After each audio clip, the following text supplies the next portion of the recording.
तुम कौन हो और इस बियाबान जंगल में बैठकर क्यों रो रही हो? क्या तुम्हें कोई परेशानी है? अगर तुम्हें कोई परेशानी है तो मुझे बताओ, शायद मैं तुम्हारी कुछ मदद कर सकूं। इस दुनिया में कोई नहीं है। मैं एक अनाथ लड़की हूँ। मेरा कोई घर भी नहीं है जो मैं वहाँ चली जाऊँ। मैं चाहती हूँ कि ईश्वर मुझे इस दुनिया से उठा ले ताकि मुझे इस दुख भरे जीवन से छुटकारा मिल जाए। ऐसा मत कहो, जिसका कोई नहीं होता उसका ईश्वर होता है। तुम चाहो तो मेरे साथ मेरे घर चल सकती हो और जब तक चाहो वहाँ रह सकती हो। मैं तुम्हारे साथ कैसे जा सकती हूँ? मैं तो तुम्हें जानती भी नहीं, और अगर मैं तुम्हारे साथ जाऊंगी तो तुम्हारे बीवी बच्चे मुझे देखकर क्या सोचेंगे? तुम परेशान मत हो, मैं भी तुम्हारी तरह अनाथ हूँ। मेरा भी इस दुनिया में कोई नहीं है। अभी थोड़े दिन पहले ही मेरी माँ का देहांत हो गया था, इसीलिए मैं तुम्हारा दुख समझ सकता हूँ। चंदन के बहुत समझाने पर वो लड़की चंदन के साथ उसके घर चली जाती है।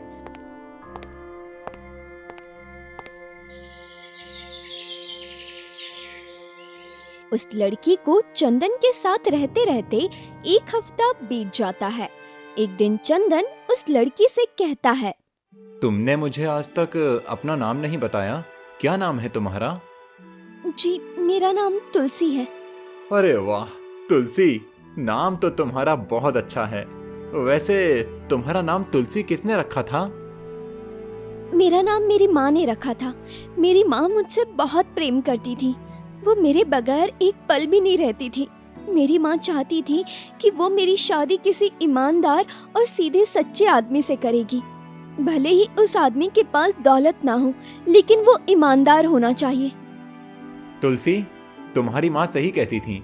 इंसान के पास भले ही धन दौलत ना हो, लेकिन वो ईमानदार होना चाहिए।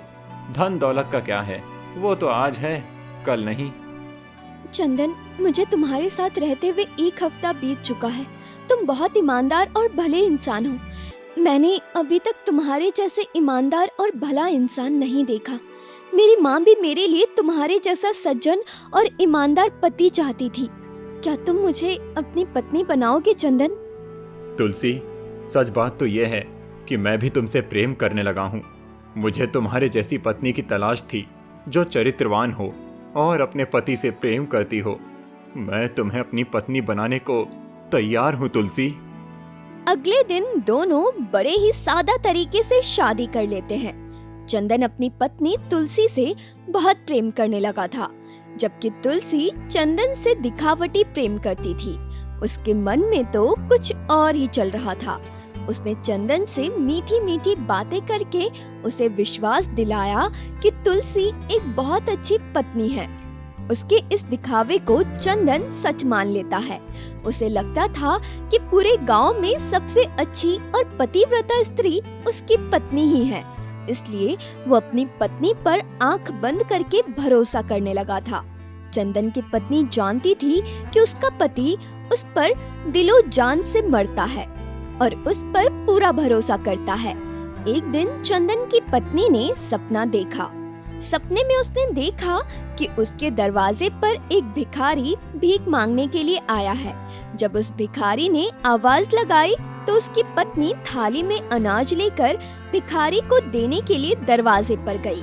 चंदन की पत्नी ने भिखारी की झोली में भीख डाली तो उसकी एक उंगली भिखारी के हाथ से छू गई। अगले दिन जब तुलसी सोकर उठी तो उसने सुबह सुबह अपने पति से कहा, स्वामी, कल मेरे साथ एक बहुत ही अजीब घटना घट गई जो मैं आपको बताना चाहती हूँ। उस घटना को लेकर मैं बहुत दुखी हूँ। अपनी पत्नी को इस तरह दुखी होते हुए देख चंदन उससे पूछने लगा, अरे भाग्यवान, तुम्हारे साथ ऐसा क्या हो गया जो तुम इतनी घबरा रही हो? तुम्हारे मन में जो भी बात है तुम बेफिक्र होके मुझे बता दो। स्वामी, आज रात मैंने एक ख्वाब देखा। उस ख्वाब में एक बड़ी ही विचित्र बात हुई। मैंने देखा कि हमारे घर के दरवाजे पर एक भिखारी भीख मांगने आया है। उसने जब भीख मांगने के लिए आवाज लगाई तो मैं एक थाली में अनाज लेकर उसके पास पहुंच गई। जब मैंने उसकी झोली में अनाज डाला तो मेरी एक उंगली उसके हाथ को छू गई। बस इसी बात को लेकर मैं बहुत दुखी हूँ। आप तो जानते ही हैं कि मैं एक पतिव्रता स्त्री हूँ और ऐसी स्त्री को किसी भी पराये पुरुष से स्पर्श नहीं करना चाहिए, लेकिन धोखे से मेरी उंगली उसके हाथ से छू गई तो मुझसे बहुत बड़ा अपराध हो गया। यही सोचकर मैं बहुत ही परेशान हूँ। अब तो मेरा पतिव्रत धर्म नष्ट हो गया, क्योंकि कहते हैं कि पतिव्रता स्त्री का धर्म होता है कि वो सपने में भी किसी पराये पुरुष के बारे में ना सोचे, लेकिन मैंने तो उसे छू दिया। इसलिए हे स्वामी, मैं आपसे कहती हूँ कि आप मेरी उस उंगली को काट दीजिए जिस उंगली ने उस भिखारी को छुआ है, तभी मेरे मन को शांति मिलेगी। अपनी पत्नी की बात सुनकर चंदन सोच में पड़ गया। वो सोचने लगा, अगर इसकी उंगली किसी पराये पुरुष से छू गई है और ये उंगली कटवाने की बात कर रही है तो सच में ही ये बहुत ही पतिव्रता स्त्री है। चंदन मन ही मन बहुत खुश हो रहा था। फिर उसने अपनी पत्नी को समझाते हुए कहा, प्रिय, इस बात में कोई संदेह नहीं है कि तुम एक पतिव्रता स्त्री हो। यदि सपने में भिखारी को भीख मांगते हुए धोखे से तुम्हारी उंगली उससे छू गई है तो इसमें कोई अपराध वाली बात नहीं है। तुम बिल्कुल भी चिंता ना करो, मैं तुम्हारी उंगली नहीं काटूंगा। तुम मेरी नजर में अभी भी पतिव्रता हो और तुम्हारा पतिव्रता धर्म बरकरार है। इस तरह चंदन ने अपनी पत्नी को समझा दिया और उसकी बहुत प्रशंसा करने लगा। उसे अपनी पत्नी पर बहुत ही गर्व महसूस हो रहा था। अब चंदन को अपनी पत्नी पर और भी ज्यादा विश्वास हो गया। अब चंदन पूरे गांव में अपनी पत्नी की तारीफ करता फिरता। वो अपने मित्रों और दोस्तों से कहता, भाइयों, जैसी पत्नी मेरी है वैसी पत्नी नसीब वालों को ही मिलती है। वो मेरा बहुत ख्याल रखती है। पता नहीं मैंने ऐसा कौन सा काम किया था जो मुझे इतनी समझदार और अच्छे विचारों वाली पत्नी मिली है। चंदन अपनी पत्नी का और भी ज्यादा आदर सम्मान करने लगा था। एक दिन की बात है जब तुलसी ने खाना बनाया और बड़े ही प्यार से चंदन को खिलाया। उसके बाद वो अपने पति से कहने लगी, स्वामी, मेरे पास पहनने के लिए कोई अच्छे कपड़े नहीं है, इसलिए मैंने रतन चाचा से 2 जोड़ी कपड़े खरीद लिए। आप एक काम कीजिए, ये कपड़े किसी अच्छे दर्जी से सिलवा लाइए। मैंने सुना है गांव में एक बहुत अच्छा दर्जी है। गांव की सभी मालदार औरतें उसी से अपने कपड़े सिलवाती हैं। आप मेरे कपड़े भी उसी दर्जी से सिलवा लाइए। भाग्यवान, ये कौन सी बड़ी बात है। मैं अभी बाजार जाकर उस दर्जी से तुम्हारे कपड़े सिलवा लाता हूँ। लाओ, मुझे वो कपड़े दे दो जो तुम आज खरीद कर लाई हो। तुलसी अपने कपड़े एक झोले में रख कर चंदन को दे देती है। कपड़े लेकर चंदन खुशी खुशी बाजार की तरफ चल देता है। जब वो दर्जी की दुकान पर पहुंचा तो उसने देखा कि दर्जी की दुकान बंद है। फिर वो एक आदमी से पूछने लगा, भैया, ये दुकान बंद क्यों है? अरे मैं क्या जानूं ये दुकान बंद क्यों है। इसके मालिक से जाकर पूछो, वही इसे बंद करके गया है। तो भाई, इस दुकान के मालिक का घर बता दो, मैं उसी से पूछ लूंगा।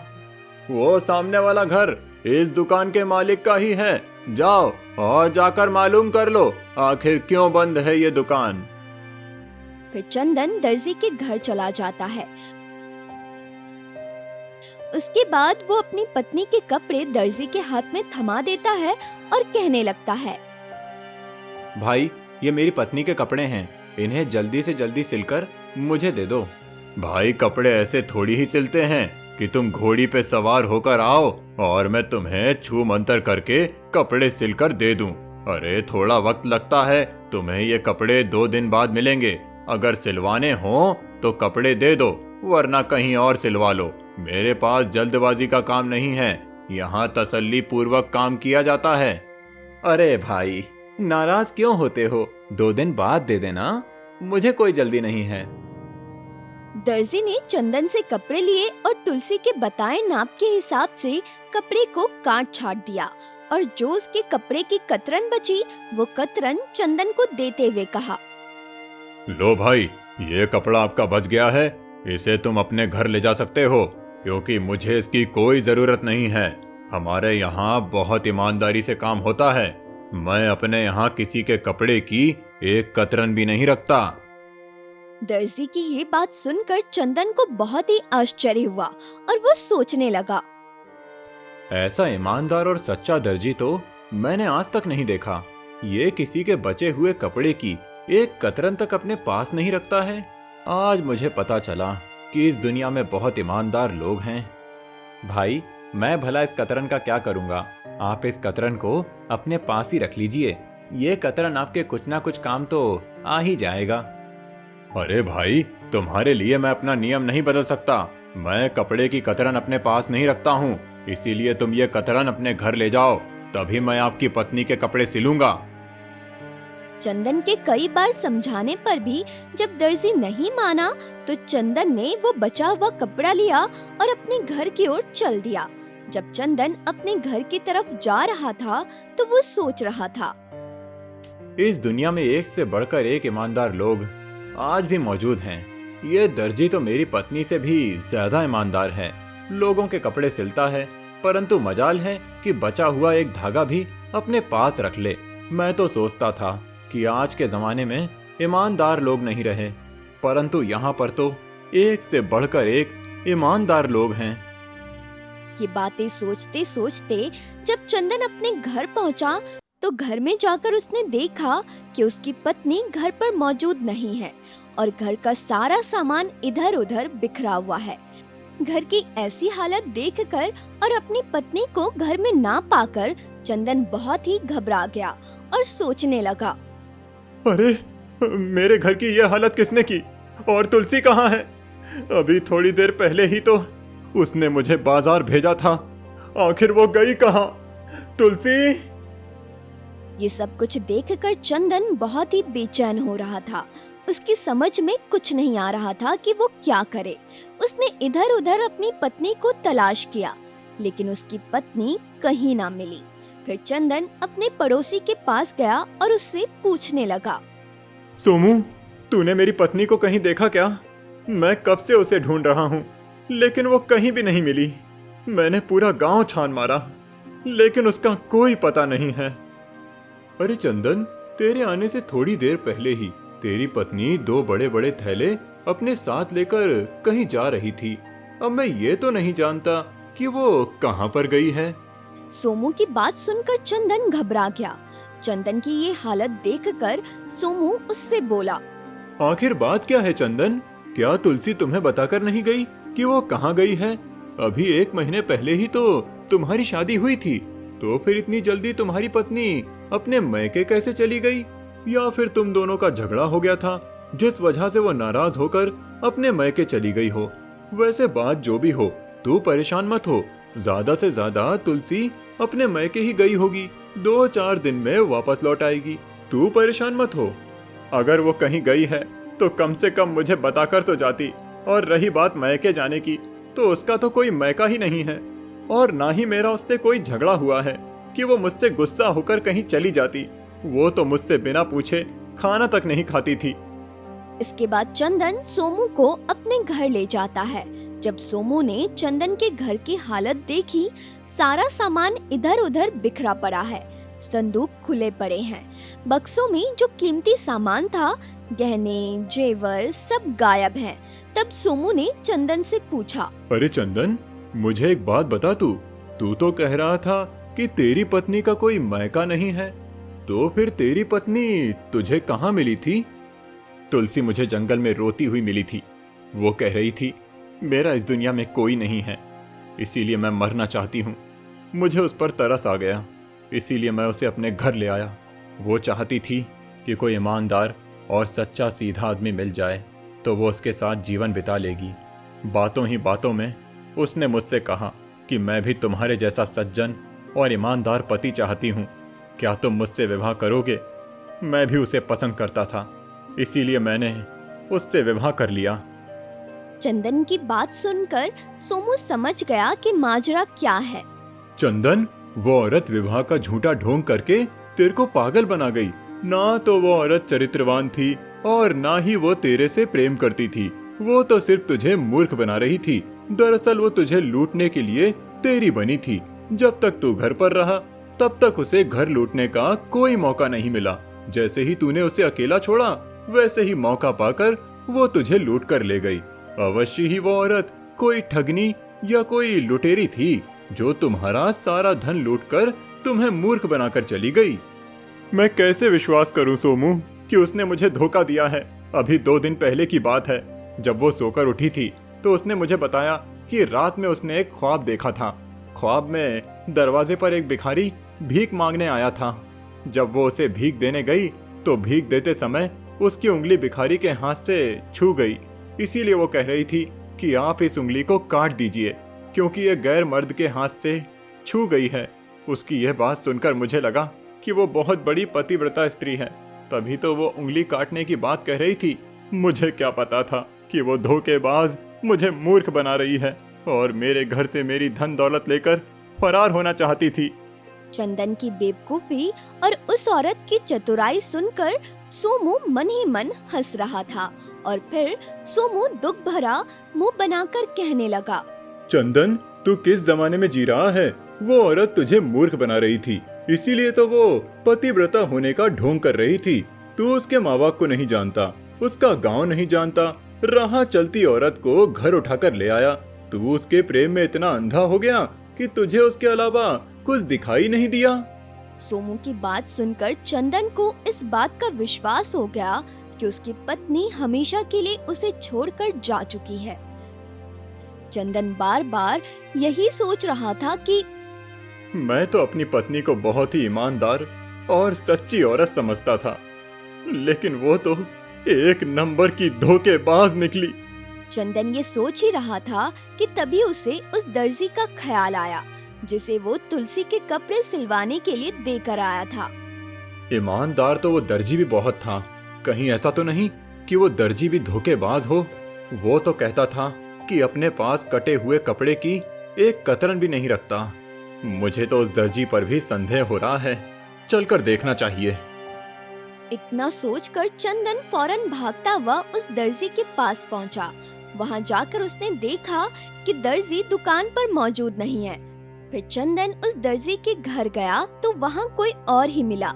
चंदन उससे बोला, इस घर में एक दर्जी रहता था, वो कहाँ है? मुझे उससे मिलना है। अरे कौन दर्जी? किस दर्जी की बात कर रहे हो? यहाँ कोई दर्जी नहीं रहता। पिछले 10 साल से मैं इस घर में रह रहा हूँ, फिर यहाँ दर्जी कहाँ से आ गया? मुझे लगता है तुम्हें कोई गलतफहमी हुई है। भाई, मुझे कोई गलतफहमी नहीं हुई है, मुझे पूरा विश्वास है। मैं आज सुबह उस आदमी से यहीं मिला था और उसे अपनी पत्नी के कपड़े सिलवाने के लिए देकर गया था। क्या कहा? तुम आज सुबह उस आदमी से मिले थे? अरे वो मेरा नौकर था जिससे तुम मिले थे। वो लुटेरा धोखेबाज मुझे धोखा देकर चला गया। मैं कल किसी काम से बाहर गया था, उसके ऊपर अपना पूरा घर छोड़कर जब मैं घर आया तब तक वो मेरा सारा सामान समेटकर फरार हो चुका था। अभी 1 महीने पहले ही तो वो मेरे यहाँ नौकरी करने आया था।